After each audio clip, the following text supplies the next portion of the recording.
We have already find out the values of T X and T Y. अब बात करते हैं कि हमारे पास इन दोनों पाथ्स के अलोंग क्या हमारे पास पार्ट डिफरेंस आ रहा था, क्या टाइम में शिफ्ट आ रहा था, कितना टाइम चेंज हो रहा था, कितना टाइम डिफरेंस है इन दोनों के बीच में, यहाँ से यहाँ तक जाने में कितना टाइम लिया है, यहाँ से यहाँ तक वापस आने में कितना टाइम लिया है, राइट। तो अब वो बात करेंगे, that will be delta T is equals to T X minus T Y. अब आप कहेंगे ma'am why this is not T Y minus T X, तो बात करते हैं उस पर। ओके, तो क्योंकि ये पूरा इंटरफेरोमीटर मैंने कहा था आपको this moves along x axis, इस डायरेक्शन में ये पूरा मूव कर रहा है, अगर ये इस डायरेक्शन में मूव कर रहा है तो here it will take more time than this. Okay, vertically time में कोई वेरिएशन नहीं आएगा, लाइट जिस तरीके से जा रही है वो आराम से जाएगी, यहाँ लेकिन जाने में उसको थोड़ा सा टाइम ज़्यादा लग जाएगा। So that's why we are taking T X minus T Y. Okay, now putting the value of T X and T Y here, तो T X minus T Y 2l/c दोनों में से कॉमन ले लेंगे, we have left with this factor and negative of this, negative of -1 minus of this term. Okay, so +1 and -1 cancel each other and v² / c² minus of half v²/c², what we have half of v²/c² neglecting the higher terms. Okay, so 2 से 2 cancel, we have lv²/c³, this will be your time difference। Time difference आने के बाद हम बात करते हैं path difference. Path difference is nothing but length के बारे में बात करें, so it will be speed into time, जितना भी डिस्टेंस में डिफरेंस है वो क्या आएगा, speed into time difference, speed will be your C. यहाँ पे स्पीड v ना लेकर c लेंगे, क्यों, क्योंकि v will be the speed of earth and we are taking ether frame speed, या मैं कहूँ लाइट की speed. So this will be c into delta T, c into delta T की वैल्यू यहाँ पुट करेंगे, we have lv²/c², right. So this is the path difference for both horizontal and vertical parts. अच्छा, अब इसके बारे में बात करते हैं कि इस एक्सपेरिमेंट को थोड़ा सा और ट्विस्टेड टर्म्स में किया गया, क्योंकि अर्थ रोटेट कर रही है, तो हमने चाहा कि हम एक एक्यूरेट वैल्यू इसकी फाइंड आउट कर सकें। तो क्या किया गया है, इस पूरे इंटरफेरोमीटर को 90 डिग्री पे रोटेट करवा दिया। अब 90 डिग्री पे रोटेट करवाने का मतलब क्या था कि हमारे पास जो भी M1 फ्रेम पहले हॉरिजॉन्टल हुआ करता था ना, अब वो हो गया है वर्टिकल, और M2 फ्रेम जो पहले परपेंडिकुलर हुआ करता था अब वो हो गया है हॉरिजॉन्टल, राइट। अब पूरी पिक्चर चेंज हो गई, बिल्कुल रोल रिवर्सल हम कह सकते हैं इसको, कि जहाँ पहले M1 के लिए Tx आ रहा था अब M1 के लिए Ty आएगा, जहाँ पहले M2 के लिए Ty आ रहा था अब M2 के लिए Tx आ जाएगा, राइट। तो इसके अकॉर्डिंग हम क्या कह सकते हैं, हमारे पास डेल्टा टी की वैल्यू क्या आ जाएगी, अब T Y minus T X, समझ के चलिएगा, ये टर्म यहाँ आ जाएगी, ये टर्म यहाँ आ जाएगी।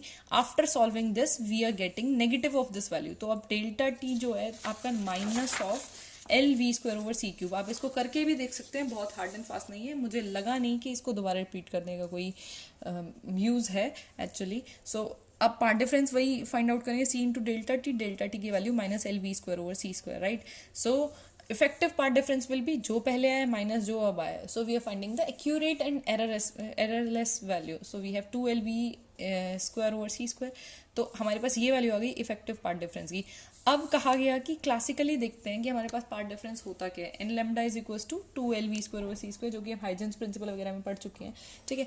तो यहाँ से n की वैल्यू निकालेंगे तो we have lambda in denominator, और क्लासिकल वैल्यूज के अकॉर्डिंग हम इसमें वैल्यू पुट करेंगे। वेवलेंथ की value 6 × 10⁻⁷ metre, which is the wavelength of sodium light, and l will be your 11 metre, this is approximately 11.2 metres, and v is your velocity of earth, that is 3 × 10⁴ metre per second. So सारी calculations कर ली गई, and we have our fringe shift will be 0.39 approximately equals to 0.4, जो कि हमारी theoretical value थी, क्योंकि हमने क्लासिकल रिजल्ट जो कि हमारे पास गैलीलियन ट्रांसफॉर्मेशन के अकॉर्डिंग या जो हमारी क्लासिकल फिजिक्स हमारी कहती है उसके अकॉर्डिंग सारी वैल्यूज हमने डिसाइड करी थी, तो हमारे पास ये वैल्यू थी। बट एक्सपेरिमेंटल फैक्टर में जो हमने एक्सपेरिमेंट लिया था, जो हमने वहाँ लाइन डिसाइड करी थी, जो हमने वहाँ वेलोसिटी डिसाइड करी थी, उसके अकॉर्डिंग वैल्यू आ रही थी हमारे पास 0.01।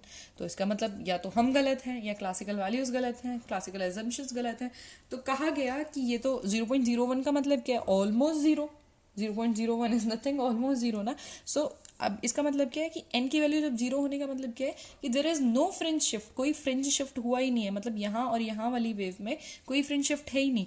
तो फ्रिंज शिफ्ट का मतलब नहीं होने का मतलब क्या है कि कोई ईथर ड्रैग ही नहीं है, मतलब वेलोसिटी ऑफ लाइट को कोई भी फ्रेम डिस्टर्ब ही नहीं कर रहा है, कोई ईथर नाम का फ्रेम डिस्टर्ब ही नहीं कर रहा है, अगर हम अर्थ फ्रेम में भी बात कर रहे हैं तो, राइट। तो ये क्वेश्चन उठ गया ईथर के एग्जिस्टेंस पे, ईथर प्रेजेंट भी करता है या नहीं। तो इस रिजल्ट को यहीं तक देखा गया और this is all about the Michelson and Morley experiment. इसके बाद बहुत सारे एक्सप्लेनेशन, मतलब मान लिया गया कि ईथर जैसी चीज़ कोई एग्जिस्ट ही नहीं करती है और इसके एक्सप्लेनेशंस आने शुरू हो गए। अब देखते हैं what are the valid explanation जो ये प्रूव करते हैं कि ईथर जैसी चीज़ एग्जिस्ट नहीं करती है।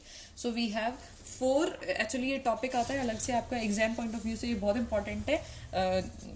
Explanation of the negative results of Michelson and Morley experiment. देखो माइकलसन एंड मोरले ने एक्चुअली उन्होंने वो तो बनाया तो इसलिए था कि ईथर की एग्जिस्टेंस को प्रूव करे, लेकिन उसी एक्सपेरिमेंट ने ईथर के होने को ही नॉट प्रूव कर दिया। तो इसका मतलब क्या था कि एक्सपेरिमेंट को उस टाइम कहा गया होगा कि यार ये क्या बेकार मेहनत करी है साइंटिस्ट ने, बट ये इतनी बड़ी चीज़ थी कि ना होना भी एक बहुत बड़ी चीज़ है। हम कहीं कह देते ना कि कोई क्वेश्चन हमें नहीं आता, तो भाई हो सकता है उसमें कोई कंसेप्ट खराब लग रहा हो ना, तो हमेशा ये नहीं, अपने ऊपर कॉन्फिडेंस होना चाहिए। तो मोरले के साथ वही काम हुआ, उन्हें ही गेट Michelson got first Nobel prize in the field of physics, जो कि उसकी वजह से स्पेशल थ्योरी ऑफ रिलेटिविटी भी हमें पढ़ने को मिली। So the first explanation of the negative results of Michelson Morley will be experiment is done on mountains. Experiment को करने की जगह चेंज की गई, माउंटेन्स पे किया गया, कहीं कोई ग्रेविटी या प्रेशर का तो कोई इफेक्ट नहीं है, लेकिन वहाँ भी रिजल्ट्स वही थे, कोई फ्रेंडशिप नहीं आ रहा था।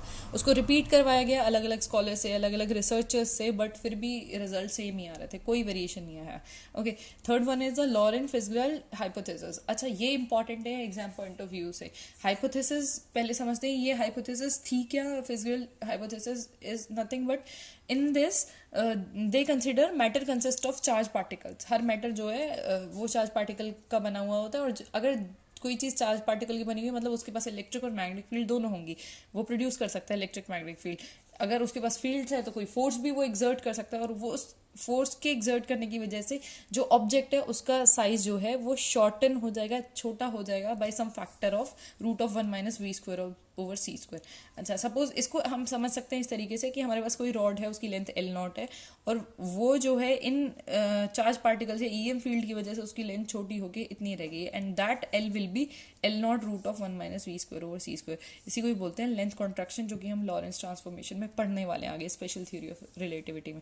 सो इन्होंने कहा कि इस रिजल्ट को आप अप्लाई करके देखिए माइकलसन एंड मोरले के रिजल्ट्स में। तो देखा हमने Tx जो हमारा हॉरिजॉन्टल के अलॉन्ग जो भी टाइम पीरियड आ रहा था, that will B 2L/c × √1 - v²/c²। वहाँ L की वैल्यू रखी L0 √1 - v²/c²। अब आप देखेंगे यहाँ पे एक रूट वाली टर्म है, नीचे कोई रूट वाली टर्म नहीं है, तो विदाउट पावर 1 को हम क्या लिख सकते हैं? √(a) × √(a). सो यहाँ पे 2 रूट वाली टर्म, एक से एक कैंसिल हो जाएगी, तो एक रूट वाली टर्म बचेगी। सो 2L0/c √1 - v²/c²। अच्छा, ये वैल्यू हमारी अप्रॉक्सीमेटली इक्वल किसके थी? Ty के थी ना। सो Tx और Ty तो हमारे इक्वल हो गए, ऑलमोस्ट इक्वल हो गए। अच्छा, इनके इक्वल होने की वजह से हम कह सकते हैं कि हमारे पास time shift will be 0। Tx - Ty is your delta T ना, so your delta T become 0, तो पार्ट डिफरेंस भी आपका 0 हो जाएगा। पार्ट डिफरेंस 0 तो कोई शिफ्ट नहीं है। फिर वापस वही बात, इन्होंने प्रूव कर दिया कि कोई फ्रेंड शिफ्ट हो ही नहीं रहा था। And last explanation will be given by Einstein explanation, जो कि स्पेशल थ्योरी ऑफ रिलेटिविटी के रचयिता हैं स्वयं। तो उन्होंने कहा था कि कोई वेलोसिटी वेरिएशन होता ही नहीं है, जबकि गैलीलियन ट्रांसफॉर्मेशन ने कहा था there is a velocity variation u' = u - v, जो हमने पढ़ा था गैलीलियन ट्रांसफॉर्मेशन में। लेकिन इन्होंने कहा था velocity is an invariant quantity in any frame of reference, right. तो इनके अकॉर्डिंग भी बात ये हो गई कि अब वेलोसिटी अगर वेरी नहीं कर रही है तो ईथर जैसा कोई फ्रेम ही एग्जिस्ट नहीं कर रहा है। Hence these are the explanations of this Michelson Morley negative results, and this topic is completed. I hope you are getting all the